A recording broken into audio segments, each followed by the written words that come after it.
Selamat petang, salam sejahtera. Terima kasih karena bersama dengan saya di Nazilin Unity Channel. Wow, ini satu kejutan paling besar berlaku dalam penamaan calon hari ini.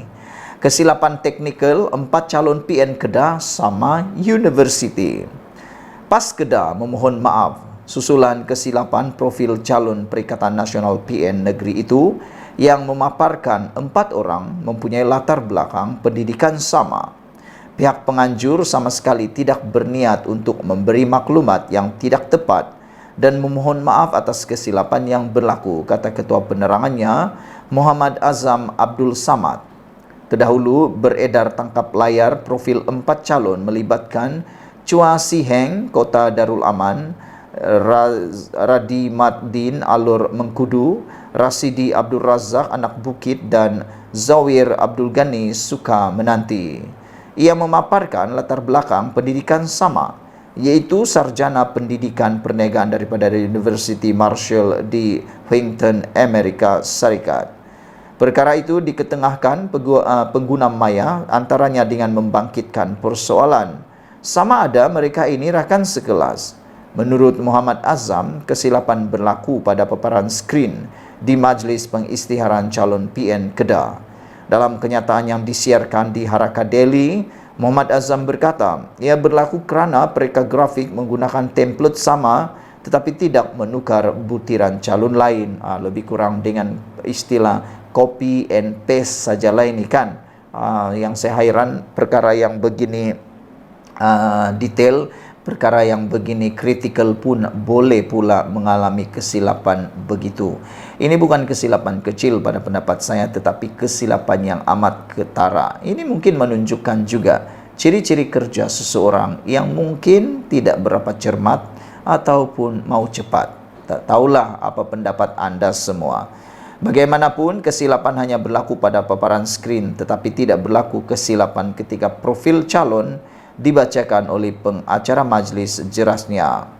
PAS bagaimanapun kemudiannya mengemukakan profil baru yang diperbetul. Syukurlah kerana setelah pun diperbaiki dan harapannya supaya tidak lagi berlaku kesilapan-kesilapan yang seperti ini. Yang dianggap mungkin kecil, mungkin dianggap sesuatu yang biasa-biasa saja, tapi sebenarnya perkara itu bukanlah perkara yang biasa-biasa saja kerana ia menunjukkan integriti dan cara kerja seseorang. Jadi awas, memang netizen sekarang ini mata mereka cukup hebat, lebih hebat daripada FBI. Mereka dapat melihat setiap kecil kesalahan. Sekian dulu, tinggalkan komen anda, tekan butang subscribe. Bye-bye. Selamat petang, salam sejahtera. Terima kasih kerana bersama dengan saya di Nazilin Unity Channel. Ada netizen kata habis lama hadir. Kenapa? Ini rupa-rupanya punca mereka kata habis lama hadir. Dipetik daripada Sahbudin.com. Dulu pecah belahkan Melayu dan kini pecah belahkan Malaysia. Tindakan tegas sudah wajar diambil terhadap Tun Dr. Mahathir menurut Sahbudin.com. Orang yang hilang kuasa kadang-kadang perangainya lebih kurang sama saja macam mereka yang putus cinta. Mereka cenderung berkelakuan luar biasa, tidak dijangka dan berbeza dengan kebiasaan yang dilalui ketika cinta belum membawa luka. Dalam kehidupan seharian, baik melalui pembacaan, tontonan, pengalaman sendiri atau kawan-kawan, kita tentu sudah biasa dengan mereka yang angau disebabkan putus cinta. Tetapi dalam dunia politik dan konflik perebutan kuasa, meskipun terdapat juga kes-kes mereka yang angaunya lebih kurang sama dengan mereka yang putus cinta dan kita dapat menerima seadanya semuanya itu, apa yang dipertontonkan kepada kita sejak Tun Mahathir Mohamad hilang kuasa dan hilang deposit dalam PRU 15 lalu, barangkali lebih kronik lagi keadaannya. Dalam arti kata lain, perlakuan setelah kalah dan hilang kuasa lebih dahsyat kalau dibandingkan dengan perlakuan mereka yang angau akibat putus cinta. Ketika memegang jawatan Perdana Menteri, meskipun sebelum itu dijolokkan dengan gelaran Ultra Melayu, tetapi Tun Mahathir kemudiannya benar-benar menampilkan dirinya sebagai pemimpin negara yang berjiwa Malaysia. Selain kerap kali menganjurkan kepada rakyat agar hidup harmoni dan bersatu padu, beliau juga sering mempertahankan keunikan kaum-kaum yang mampu hidup dengan aman damai di negara ini. Bagaimanapun di sebalik mempamerkan jiwa Malaysiannya itu, beliau dilihat lebih dikelilingi tauke-tauke bukan Melayu ketika berada di puncak kuasanya.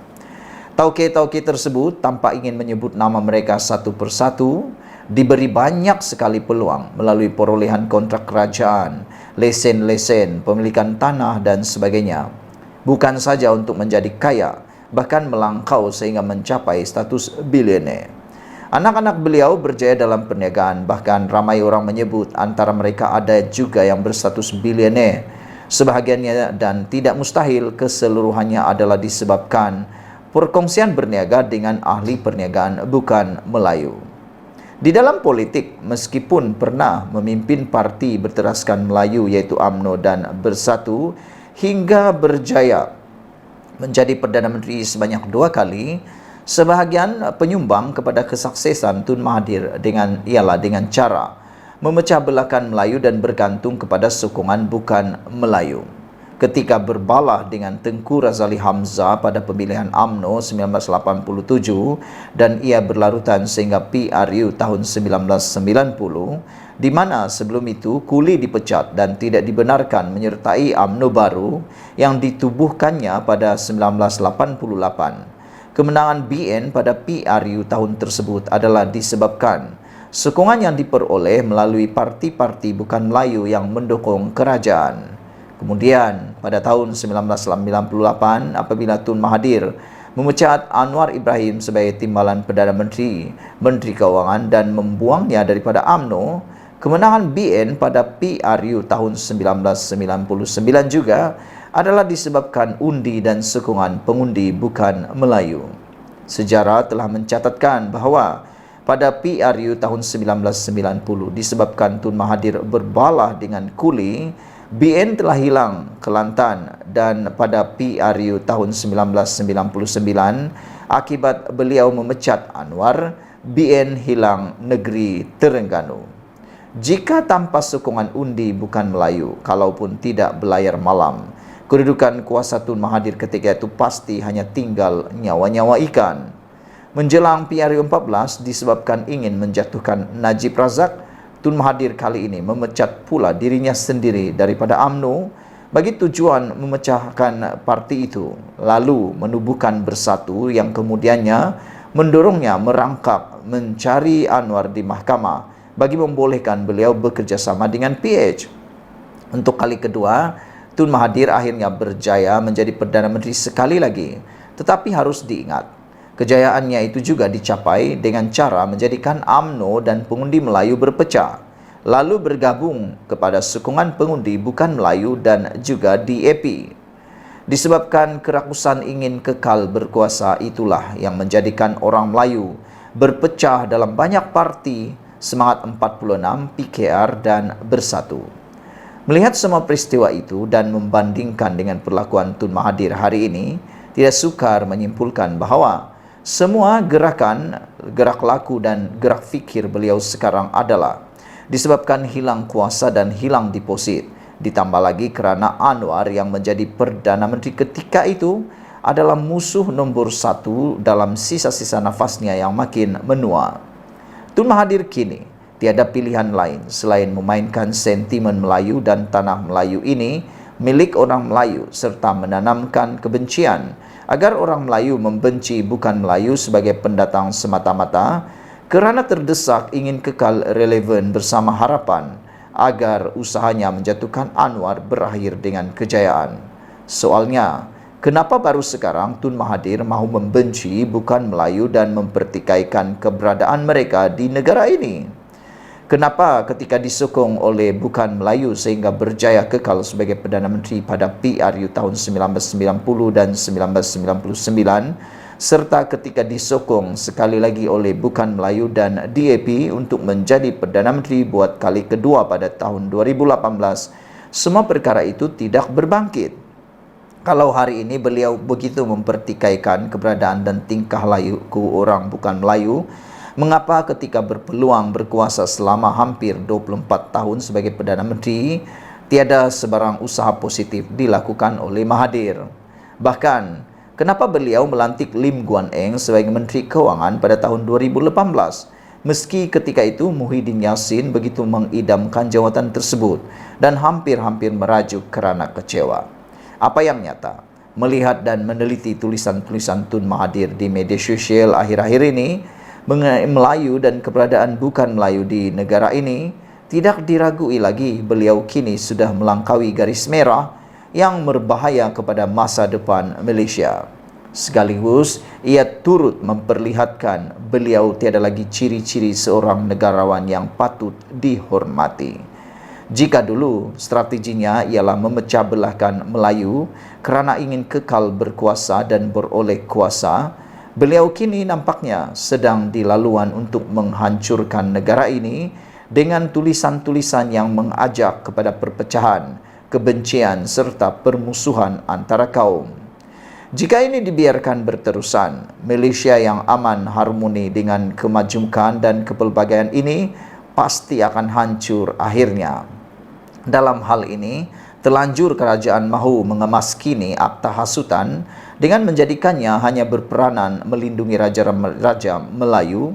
Elok rasanya ia dimasukkan sekali bagi tujuan melindungi perpaduan dan keharmonian berpanjangan di Malaysia ini. Hakikatnya, walaupun negara ini berbilang kaum, semua mereka dengan harmoni dan senang hati menerima kedudukannya di Pertuan Agong selaku ketua negara. Apa-apa unsur yang bertujuan menggugat semua yang harmoni di bawah payung baginda itu adalah juga bermaksud menggugat keselamatan dan masa depan negara. Anwar selaku ketua negara ada tanggungjawab besar untuk menghentikan semua elemen yang boleh menjurus kepada kemusnahan itu, dan beliau wajar bertindak segera sebelum keadaan jadi parah serta tidak terkawal lagi. Ditulis oleh Sabudin Hussein 28 Julai 2023. Sebelum kita berpisah, sila tinggalkan komen anda tentang isu kali ini. Dulu pecah belahkan Melayu dan kini pecah belahkan Malaysia. Tindakan tegas sudah wajar diambil terhadap Tun Mahathir. Kita jumpa lagi. Bye-bye. Selamat petang, salam sejahtera. Terima kasih karena bersama dengan saya di Nazilin Unity Channel. Kemarin Mahathir Mohamad mendakwa bahawa Perikatan Nasional akan menang 5-1. Bagaimanapun kata Mahathir, Pulau Pinang sukar ditembusi. Namun demikian, ini komen daripada Anwar Ibrahim selepas ramalan daripada Perdana Menteri Mahathir, bekas Perdana Menteri Mahathir Mohamad itu. Dan jangan kita lupa, Mahathir Mohamad sebelum ini pun telah kalah teruk di Parlimen Langkawi, dan beliau juga pernah meramal beliau akan menang besar di Parlimen Langkawi. Tetapi yang berlaku sebaliknya, beliau kalah teruk, bahkan semua calon dalam parti GTA, gabungan GTA pada waktu itu kalah teruk dengan semuanya tidak dapat wang deposit semula. Jadi ini jawapan daripada Datuk Seri Anwar Ibrahim apabila Mahathir Mohamad meramalkan 5 berbalas 1 Perikatan Nasional akan menang besar, kata Mahathir. Anwar menganggap ramalan 5-1 Mahathir sekadar angan-angan. Datuk Seri Anwar Ibrahim menyifatkan ramalan Tun Dr. Mahathir Mohamad kononnya Perikatan Nasional PN mampu meraih kemenangan 5-1 dalam pilihan raya negeri adalah sekadar angan-angan sahaja. Perdana Menteri yang juga pengerusi Pakatan Harapan PH berkata, gabungan bersama Pakatan Harapan dan Barisan Nasional mampu mencipta kejutan pada PRN 12 Ogos depan. Mahathir rasa mereka PN akan menang 5-1. Itu jangkaan dia. Masa dia bertanding di Langkawi dulu pun pada pilihan raya ke-15, dia kata boleh menang besar. Tapi bila keluar keputusan, dia hilang deposit. Sekarang dia kata mereka akan menang 5-1. Belajarlah dari pengalaman. Bila dia kata menang besar, dia hilang deposit. Insya Allah kejutan akan berlaku dalam PRN kali ini, kata Anwar Ibrahim. Anwar berkata demikian ketika berucap pada majlis perasmian sentuhan kasih Desa Terengganu di Kompleks Sukan Ketengah Bandar Al-Muktafir Bilal Shah di Dungun hari ini. Turut hadir timbalan Perdana Menteri merangkap Menteri Kemajuan Desa dan Wilayah Datuk Seri Dr. Ahmad Zahid Hamidi dan Pengerusi Lembaga Kemajuan Terengganu Tengah ke Tengah Datuk Seri Dr. Ahmad Zahid. Sebelum ini menghadir ketika berucap pada Perhimpunan Hari Perniagaan Sosial ke-13 di Kedah. Dilapor berkata, Perikatan Nasional mempunyai potensi baik untuk mengekalkan kuasa di Kelantan, Terengganu, Kedah dan merampas Selangor serta Negeri Sembilan, namun tidak dapat menembusi Pulau Pinang. Bekas Perdana Menteri tersebut berkata, jangkaannya itu berdasarkan perubahan sentimen yang diperlihat dalam kalangan pengundi yang lanjut usia, khususnya orang Melayu di luar bandar. Namun, saudara-saudara sekalian, Zahid Hamidi juga telah menegur dan mengatakan bahawa ini masa paling sesuai untuk rakyat Terengganu tukar kerajaan perpaduan. Tukar kerajaan kepada kerajaan perpaduan, kata Zahid Hamidi. Timbalan Perdana Menteri Datuk Seri Dr. Ahmad Zahid Hamidi berkata, PRN kali ini masa paling sesuai untuk rakyat menukar pentadbiran kerajaan negeri kepada kerajaan perpaduan. Menurutnya, Terengganu tidak boleh dibiar menjadi seperti Kelantan yang diperintah PAS selama 33 tahun, tetapi banyak masalah gagal diselesaikan, termasuk isu bekalan air. Perasaan saya di hari Jumaat, penghulu segala hari, BN dan Pakatan Harapan PH yang akan mengambil alih kerajaan Terengganu. Kita harap kali ini rakyat Terengganu bangkit dan tukarkan kerajaan Terengganu kepada kerajaan perpaduan di negeri ini. Bagi saya, inilah masa paling sesuai untuk kembali merampas Terengganu daripada PAS, katanya ketika berucap pada Majlis Pelancaran Jentera Perpaduan Peringkat Negeri Terengganu. Turut hadir ialah Presiden Parti Amanah Negara Amanah Datuk Seri Muhammad Sabu, Pengerusi BN Terengganu Datuk Seri Ahmad Said dan Setiausaha Agung UMNO Datuk Dr. Ashraf Wajdi Dusuki. Zaid yang juga Pengerusi BN berkata, beliau mengakui permasalahan dalaman yang berlaku dalam UMNO Kelantan memberi peluang kepada PAS memerintah selama 33 tahun. Saya takut apa yang berlaku di Kelantan 33 tahun diperintah PAS, masalah air tidak selesai apabila Tok Mat Yaakob, Dr. Ahmad Yaakob menjadi Menteri Besar Kelantan. Ketika itu 33 tahun yang lalu, memang kita akui ada masalah dalaman UMNO di Kelantan. Akhirnya, daripada 1 penggal ke 2 penggal, 3 penggal dan sehingga sekarang Kelantan diperintah PAS. Tetapi untuk rakyat Terengganu, jangan pernah izinkan PAS untuk memerintah untuk penggal kali yang kedua pada kali ini. Cukuplah sekali, kata Zahid Hamidi. Sekian dulu untuk kali ini. Jangan lupa tinggalkan komen Anda, tekan butang subscribe. Kita jumpa lagi. Bye-bye. Selamat petang, salam sejahtera. Terima kasih kerana bersama dengan saya di Nazilin Unity Channel. Ini memang satu perkara yang paling menakutkan untuk seorang bekas Perdana Menteri sebelum ini. Anda tahu siapa bekas Perdana Menteri itu? Anda tekaklah nanti sendiri, tulis dalam ruangan komen siapa agak-agaknya bekas Perdana Menteri yang mahu disiasat oleh yang diarah supaya SPRM menyiasat beliau. Ini satu pendedahan yang cukup mengejutkan kita semua. Dipetik daripada Malaysia Gazette, Projek Fleet MKM desak polis SPRM siasat bekas Perdana Menteri. Apa ceritanya? Ikuti terus dan jangan lupa tinggalkan komen Anda. Polis Diraja Malaysia PDRM digesa menyiasat seorang bekas Perdana Menteri berhubung pembatalan surat niat LOI bagi projek pembekalan, pembaikan dan penyelenggaraan kenderaan kerajaan Projek Fleet bernilai RM4.6 bilion. Naib Pengerusi Mahasiswa Keadilan Malaysia MKM Yuvraj Khalid Dasan berkata, gesaan itu susulan pendedahan daripada pengasas dan penasihat kumpulan Berjaya Tan Sri Vincent Tan yang mendakwa projek itu sepatutnya dianugerahkan kepada syarikat usaha sama JV, kumpulan Berjaya dan kumpulan Nazar. Katanya, mengikut kenyataan Vincent Tan, ia kemudian dibatalkan dengan LOI yang ditawarkan kepada JV itu ketika bekas Perdana Menteri itu mentadbir kerajaan.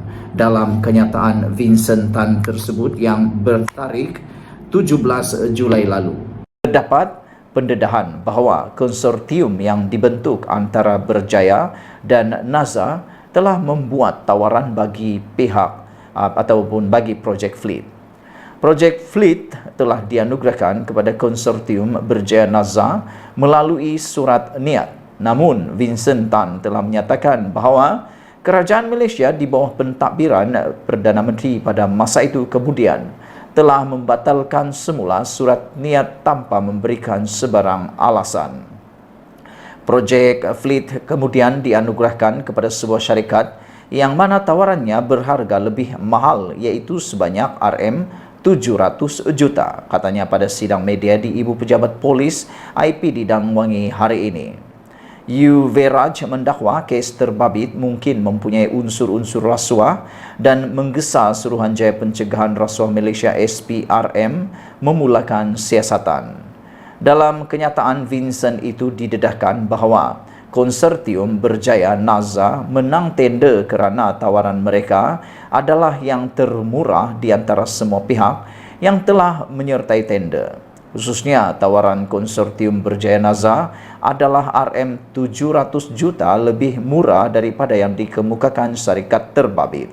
Kami meragui bahawa mungkin ada isu rasuah yang melibatkan bekas Perdana Menteri itu, kerana jika tidak, mengapa kerajaan pada masa itu membatalkan tender yang paling murah dan menganugerahkannya semula kepada syarikat dengan harga yang jauh lebih mahal, katanya lagi. Menurut beliau, MKM sudah membuat 14 laporan polis di seluruh negara berhubung isu berkenaan. Terdahulu, media melaporkan Vincent Tan mendedahkan dirinya akan menyaman kerajaan Malaysia atas isu penawatan LOI yang ditawarkan kepada syarikat JV Kumpulan Berjaya dan Kumpulan Nazar selepas pengerusi Perikatan Nasional PN itu mengambil alih jawatan Perdana Menteri pada Mac 2020. Vincent turut mendedahkan kontrak yang diberikan kepada Spanco Sdn Bhd adalah RM700 juta lebih tinggi, dipetik daripada Malaysia Gazette. Sekian dulu untuk kali ini.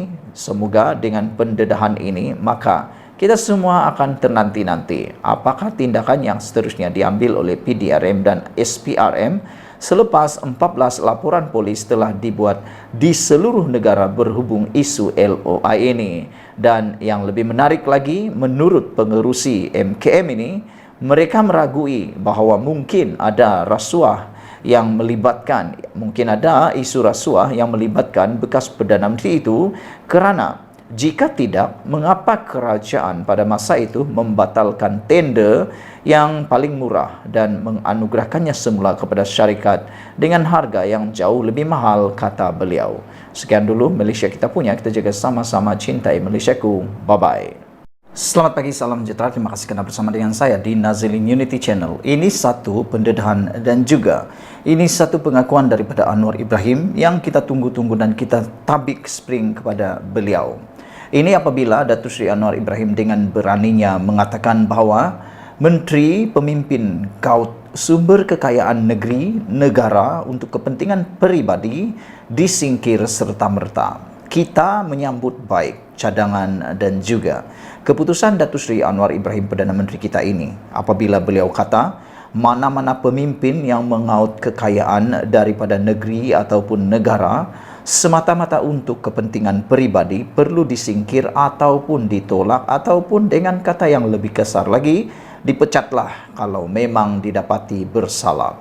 Saya setuju dengan apa yang beliau kata ini, dan bahkan belum lagi didapati bersalah pun sepatutnya telah pun diberhentikan ataupun berehat, bercuti daripada tanggungjawab beliau. Apa pendapat anda semua? Pada pendapat saya, orang-orang seperti itu patut diasingkan terlebih dahulu. Anwar Ibrahim berkata, kerajaan tidak akan teragak-agak menyingkirkan mana-mana menteri atau pemimpin kerajaan daripada jawatan mereka serta-merta jika didapati mengambil sumber kekayaan negeri atau negara untuk kepentingan peribadi. Perdana Menteri Datuk Seri Anwar Ibrahim berkata beliau tidak akan membenarkan sebarang salah laku berlaku dalam kerajaan perpaduan dan memandang serius isu berkenan dan hanya merugikan negara. Hentikan amalan mengambil kekayaan daripada negeri atau negara, dan kerajaan ini tidak mengizinkan mana-mana menteri atau pemimpin kerajaan ambil walau 1 inci tanah kerajaan atau 1 ekar balak, kata Datuk Seri Anwar Ibrahim. Tindakan itu dilarang sama sekali dan kalau berlaku, mereka akan disingkirkan daripada jawatan, kata Datuk Seri Anwar Ibrahim. Beliau yang juga Menteri Kewangan berkata demikian ketika berucap dalam majlis perasmian sentuhan kasih Desa Terengganu di Kompleks Sukan Ketengah, Bandar Al-Mutafi di Bilal Shah di sini hari ini. Turut hadir Timbalan Perdana Menteri merangkap Menteri Kemajuan Desa dan Wilayah, Datuk Seri Dr. Ahmad Zahid Hamidi dan Pengerusi Lembaga Kemajuan Terengganu Tengah Ketengah, Datuk Seri Dr. Ahmad Zaid. Anwar turut mempersoalkan kumpulan yang didakwa memperjuangkan Islam dan Melayu tetapi tidak bersuara dalam isu pengambilan sumber kekayaan negeri ataupun negara. Kata Anwar Ibrahim, saya hendak tanya kepada orang yang heboh bercakap soal Melayu dan Islam. Beranikah sebut bahawa mereka tidak izinkan pemimpin mengambil balak, kontrak atau saham daripada negara? Setakat ini, kata Datuk Seri Anwar Ibrahim, saya belum dengar lagi ada yang berani bersuara, kata beliau lagi. Saudara-saudara sekalian, pendedahan daripada Anwar Ibrahim ini berkaitan dengan persoalan ada kumpulan yang didakwa memperjuangkan Islam dan Melayu, tetapi kata Anwar Ibrahim tidak bersuara atau tidak berani bersuara dalam isu pengambilan sumber kekayaan negeri atau negara. Siapa kumpulan yang dimaksudkan oleh Datuk Seri Anwar Ibrahim ini? Tentu anda tahu dan boleh tinggalkan dalam ruangan komen anda. Dan Anwar juga kata dia juga mau bertanya, ada orang yang heboh bercakap soal Melayu dan Islam, tapi beranikah sebut bahawa mereka tak izinkan pemimpin mengambil balak, kontrak atau saham daripada negara, kata Datuk Seri Anwar Ibrahim. Setakat ini, kata beliau lagi, beliau belum mendengar apa-apa komen atau suara daripada mereka dan belum ada yang berani bersuara, kata Datuk Seri Anwar Ibrahim.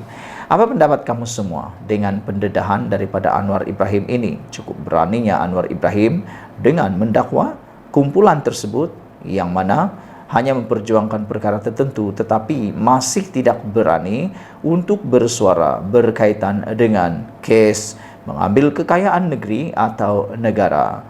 Saudara-saudara sekalian, jangan lupa tinggalkan komen anda. Kata Anwar Ibrahim di dalam satu lagi pendedahan yang baru-baru ini ialah apabila beliau juga pernah, Anwar Ibrahim pada 6 Mei 2023, Anwar juga pernah mendedahkan bahawa yang kamu ambil berpuluh bilion selama ini, kata Anwar Ibrahim,